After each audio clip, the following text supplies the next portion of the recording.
Yeah, it's an interesting discussion and something that I would like to track week to week and possibly come out with a preseason metric of sorts that's going to be mainly subjective to rate the conferences and then go week to week and then just let the performance speak for itself. Unfortunately, we don't have enough games, but as Mike mentioned earlier, in tracking the schedules as I do, there are more Power Five games on the slate versus each other than we've seen maybe ever in college football, because typically it was 90% of the teams in in the Power Five playing another Power Five opponent, and about 10%, let's say 5 or 6 teams, not playing anyone in the Power Five. And now I'm seeing 2/3 of the teams in Power Five football, meaning out of that 68, playing two Power Five teams and everybody else playing at least one Power Five opponent, unless you reside in Lawrence, Kansas. Even Baylor picking up a Power Five team this year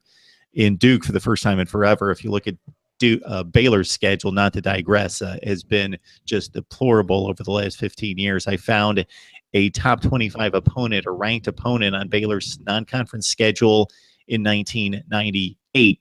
That's the last time Baylor's played a top 25 team non-conference.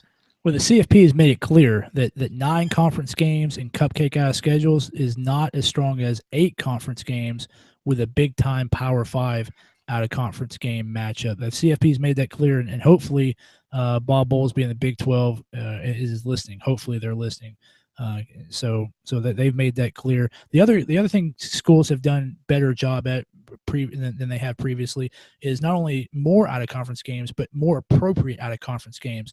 Alabama and USC to start it off instead of Alabama and Purdue, Ole Miss and Florida State instead of Florida State, maybe Northwestern. The conferences are kind of matching up the right teams. You look at Tennessee had Virginia Tech last year. I think that's an appropriate matchup. Look at your other out of Texas A&M, UCLA, I think was a good appropriate matchup. So instead of the tough teams playing the weaker Power 5 teams and vice versa, the weaker Power 5 teams playing the tougher Power 5 teams, the conferences are now kind of doing a better job of matching with the best prediction they can do, their top 2, 3, 4 teams against another conference's top 2, 3, 4 teams. So I think that's gotten a whole lot better in the last couple of years as well. And clearly, I think it makes a difference with the CFP.